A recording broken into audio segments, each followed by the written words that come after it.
Hey metalheads, it's Metal and Coffee, and I am officially back to YouTube in the year of 2024. Now, as sort of a reintroduction to myself, I'm going to tell you a little bit about me, Metal and Coffee, and my experiences as being a Black woman in the metal scene for about 17 years.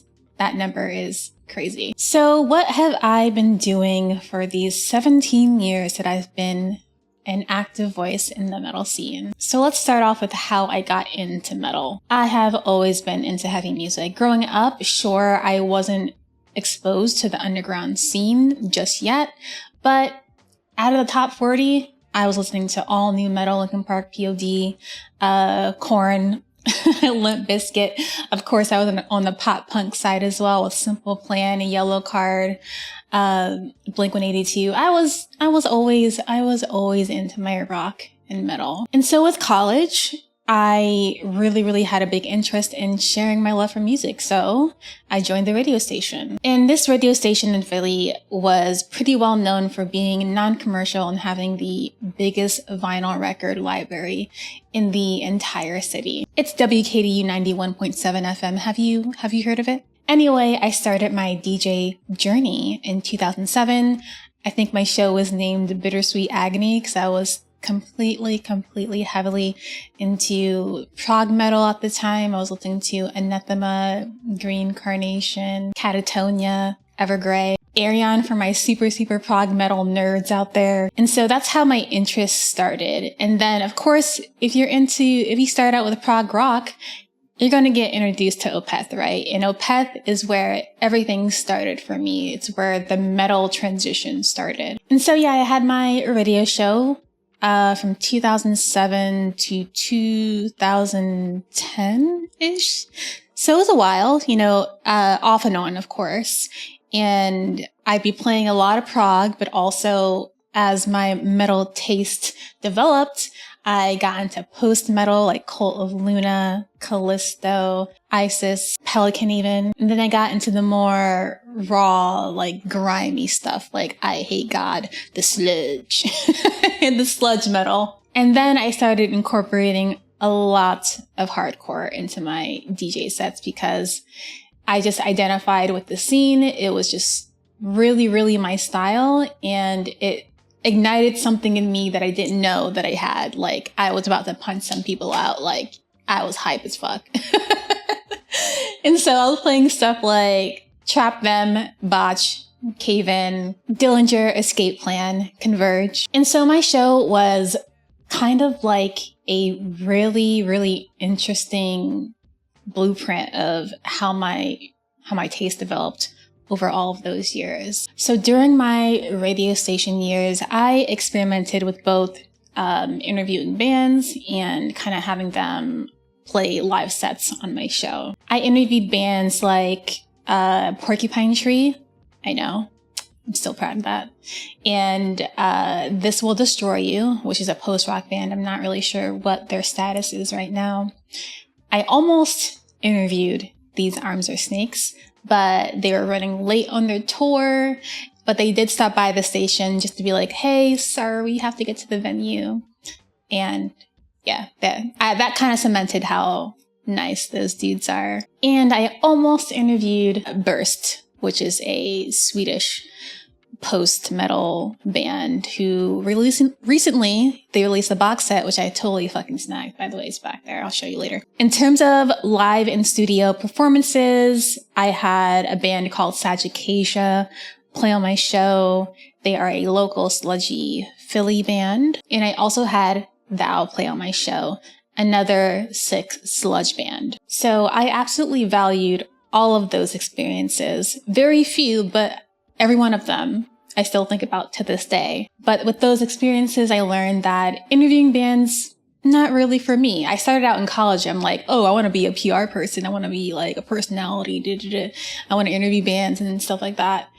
But the few bands that I interviewed, even though they did go well, because I be prepping like a mofo, it's not for me. I'm very introverted. It caused too much anxiety. No bands were mean to me. Okay. And I know that happens sometimes. No bands were mean to me. I will say that first off.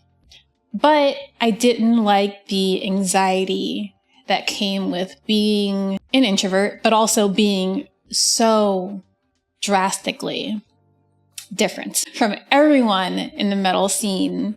If I wasn't an introvert and if I was just like, fuck yeah, I probably could have, if I really wanted to do that, I probably could have like powered through that mental block. But at the core of it, I didn't really want to do it. And yes, being drastically different and standing out like a fucking sore thumb, really definitely cemented that, where I just don't want to do any kind of PR band interview type stuff, even though I still get asked to this day to do them. Even though I didn't have any bad experiences with talking with bands, I definitely can tell you about some experiences I had at concerts. And so starting with the lowest hanging fruit, I get stared at even to this day. When I started going to metal shows, especially the underground metal shows, I was usually the only one there. And I get stares. That's literally the baseline. I still get stared at when I go to metal shows. But these days it doesn't really bother me. At first it did, because I'm just like, I'm just here trying to enjoy the music. But I realized that it's something that I had to get used to. These days I try not to overanalyze it too much. But when I was younger, when I was a little metal and coffee, I did have a lot of people pleaser tendencies. So I would overanalyze a lot and be like, why is that dude looking at me mean? I got a mixture of mean stares and just like curious stares, but stares are stares, right? I'd rather you not stare at me. Other things that happen at shows, I've been approached multiple times and they're saying, oh, you look exotic. And they're looking at me in a very objectifying way. So I don't know what these dudes think. And I don't know if people still think this, but I'm just going to cut it and get real. Just because I'm at a show and I'm a minority and I'm a Black woman doesn't mean that I'm super, super duper into white guys. I don't know where that came from. Like, is it the fact that I'm there and watching a metal band that tends to be mostly white dudes? Is that why the assumption is being made that I would, get with a white dude by default? Not just a white dude. I think they approach me assuming that I'll get with any white dude. Like, I'm that desperate. Like, I don't understand why that's an assumption, but I'm just going to say no. Just because I'm at a show doesn't mean that I am totally down to date any white dude whatsoever. I'm DTF. No, I'm there to enjoy the music. Do not make those assumptions because you're going to get your feelings hurt. But yeah, let's just cut that shit out. Like, let's not associate dating preferences with the kind of music that I like. Can we just stop that? And I'm not even saying that I don't date white guys. I date whoever I want to date, whoever I mesh well with. So do not make that assumption anymore. It's pretty cringe to make that at this point. Other things that happen to me at shows, and these, I think these are more so linked to just being a minority of any sorts, being a woman, being a person of color. Dudes will just stand right in front of you and pretend like you don't exist. I remember being front row and like having waited that time to be one of the first in a venue, seeing the ocean, and this dude comes up and literally just squeezes right in front of me, like intentionally bumps me, forces me to be like, oh, what's happening? And then he takes the opportunity to get right in front of me. And when I was younger, of course, I'm not going to say anything because I was mostly there by myself and I didn't want to start shit because I already stood out more than I wanted to. But those kind of things didn't happen very often. And these days, if it were to happen, best believe I will be starting up some shit, be like, get out of the way, bruh.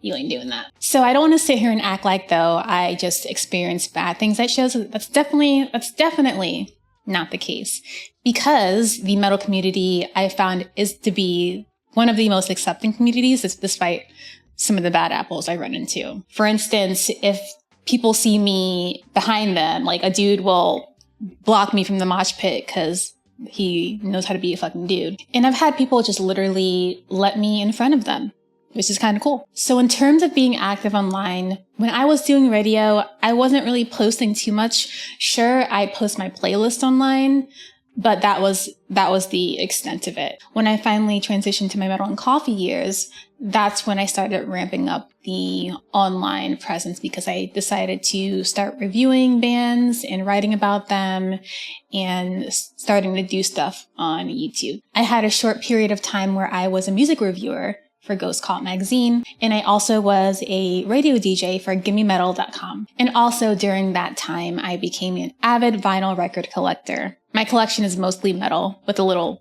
synthwave and rock in there as well. So now, what kind of things do you think I experienced as I became vocal online about metal? Yep, you guessed it. People are real brave and tough when they're behind a keyboard and they think they can say anything to me. Some of the comments I would get would basically be calling me a poser, doing the whole name 3 songs thing, telling me that I don't know shit about metal, telling me I don't know shit about hardcore, telling me to go back to my hip hop and rap. I don't have any screenshots because I'm totally over it and not interested in spotlighting any of that kind of content. I do have an Instagram reel where I have some screenshots if you're interested. But yeah, I learned real quick that some dudes don't like that I have anything to say. And that especially became true in the past 2.5 years, because I really ramped up my Instagram posting and creating content. And I started doing like top 5s every month of the new latest and greatest metal. And I am really fucking killing it and really staying on top of the metal scene. And from doing all that, my Instagram right now is at 30,000 followers. And so I'm sure if you look at any one of my videos, you'll see people claiming that I have no idea what I'm talking about. I'm honestly at a point where I don't even really read comments anymore. I'm not going to waste my time on people who literally aren't worth my time. Plus, it's been a really rewarding experience. Sometimes I look back at it and think about how wild it is that my videos are popping up on people's feeds. The bands that I talk about are retweeting me. I had Brian Cook from Bots retweet me. Not retweet. Like posted a story, one of my cringy ass dancing videos. But it's just really funny and interesting to look back at that and just get views from the bands that you have admired for a very long time. And so nothing's going to take that feeling away from me. Sure as hell no stupid ass comments that don't need any of my time. And so there you have it. That is what I've been up to lately. That has been my experience as a Black woman in the metal scene.